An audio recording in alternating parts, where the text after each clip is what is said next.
Joo, eli ensimmäinen teoriapläjäys, mutta sitä ennen pieni varoitus.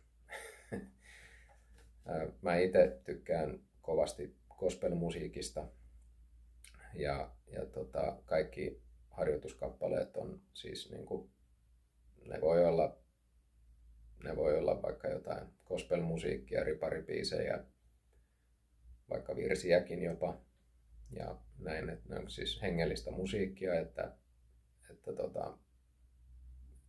sitten jos joku sellaisesta pahastuu, niin sitten ei kannata näitä videoita katsellakaan.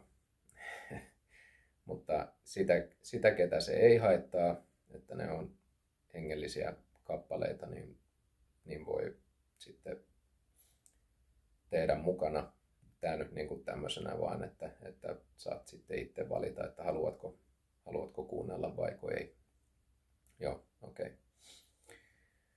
Mutta siis ensimmäinen kappale on sellainen, että mä käytän siinä E-duuria ja A-duuria ja H-duuria.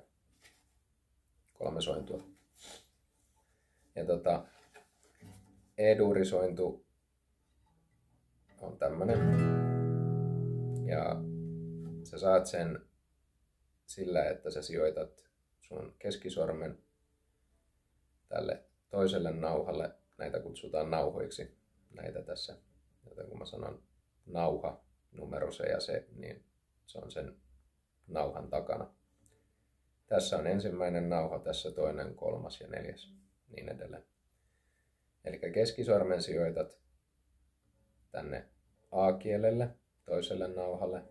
Niin joo, nämä kielien nimet menee sitten perusvirityksessä niin, että tämä paksumpi tässä on E, seuraava on A, seuraava D, G, H ja E. Muistat parhaiten sillä, että vanhalla rimpsulla, että Esko, Aho, dikkaa, golfia, Halonen, ei.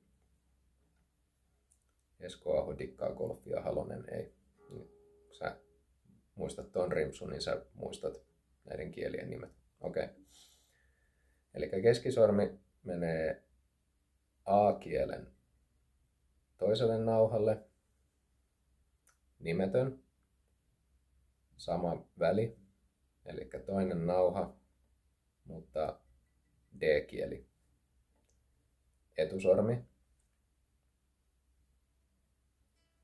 menee G-kielen ensimmäisen nauhan väliin.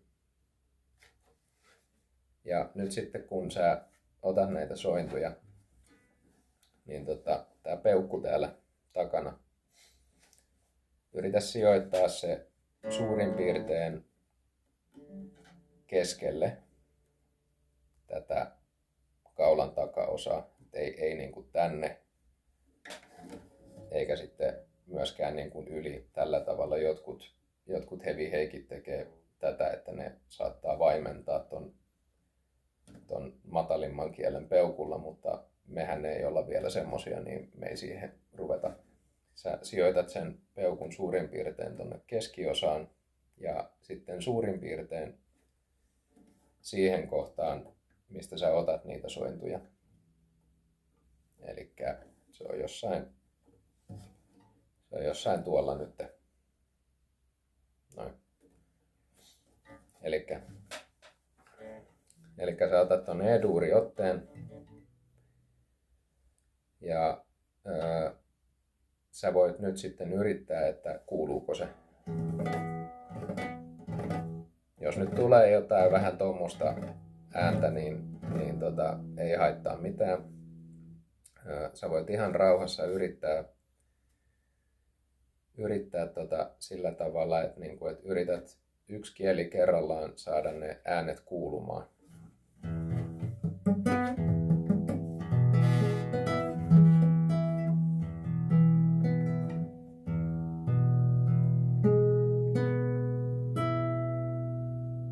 Noin.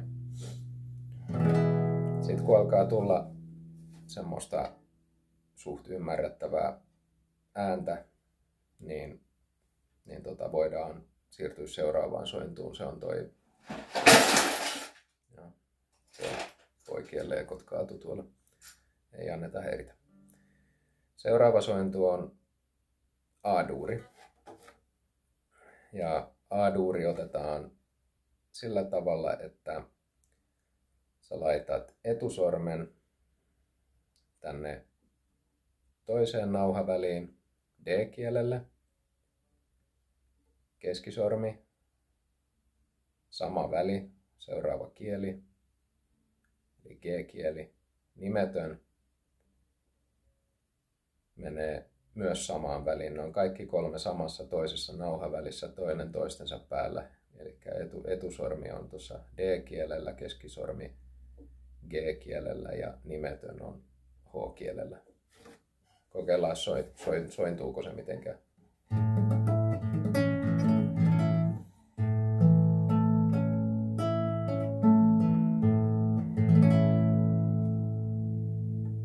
Okei.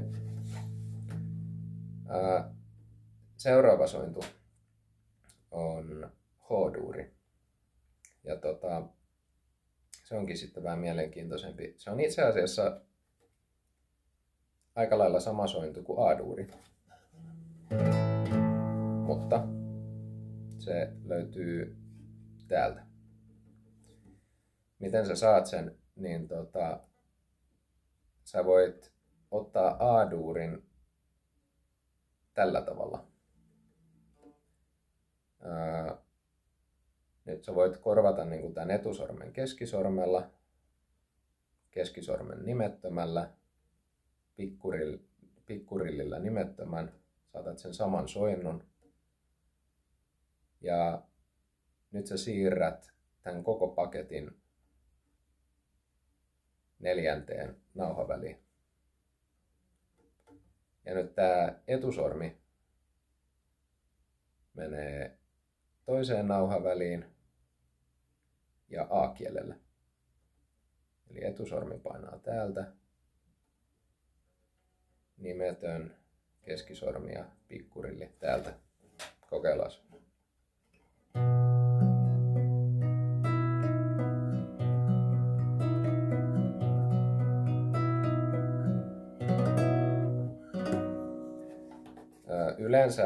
Yleensä nämä soitetaan semmosina niin sanottuna barré-sointuina, eli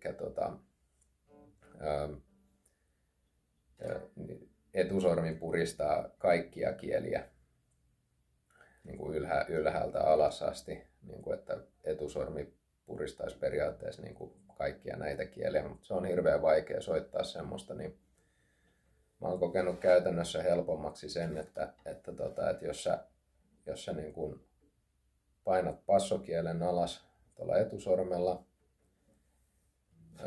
sitten otat niin kuin näillä muilla sormilla nämä kielet, niin tää kieli täällä, tää E-kieli, sä voit vaimentaa sen. Sä et oikeastaan purista sitä kieltä ollenkaan, että jos sä otat tuon kielen tolla ja sitten nämä muut näin, niin tää viimeinen kieli, sä voit vaimentaa sen tällä etusormella, että sä annat vaan sen sormen alaosan levätä tämän kielen päällä, mutta et paina ollenkaan, niin se vaimenee.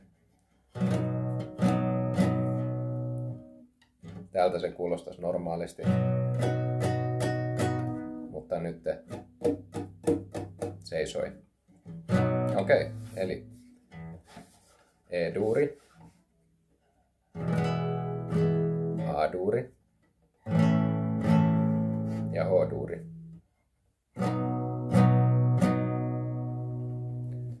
Mä käytän tässä kappaleessa siis noita kolmea sointua. Ja mä saatan soittaa sillä tavalla, että mä en painakaan niin kuin kaikkia kieliä alas, vaan jos A-duuri esimerkiksi on näin, niin mä saatan pitää pikkurillin ilmassa. Se kuulostaa silloin tommoselta.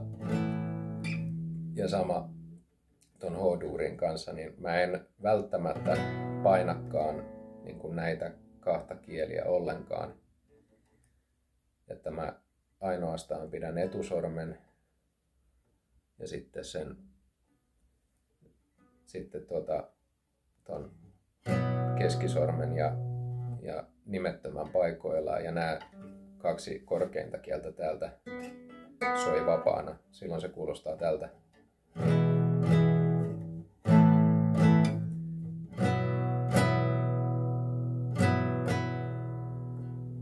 Se helisee jotenkin vähän kivasti, niin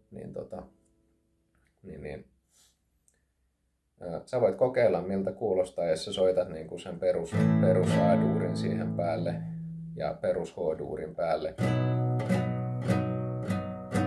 Mutta sä voit kokeilla myös soittaa niin kuin ilman pikkurillia sen A-duurin ja H-duurin. Ja jos sulla on helpompaa ottaa se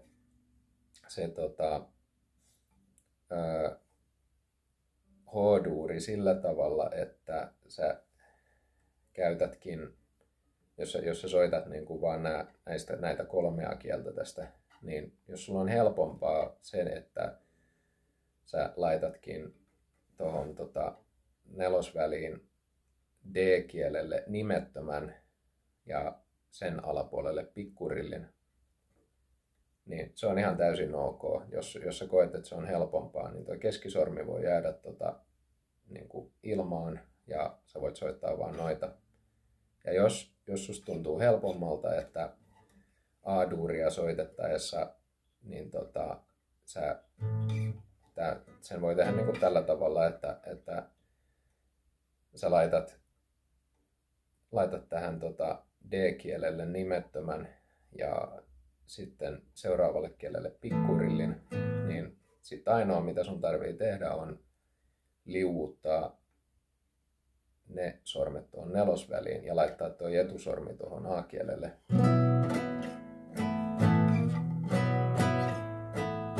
Se pikkasen helpottaa asioita. Okei, eli E-duuri, A-duuri, H-duuri. Miten niin kuin haluat. Voit ottaa näin, tai sitten näin. Niin näillä mennään. Sitten vaan soittamaan.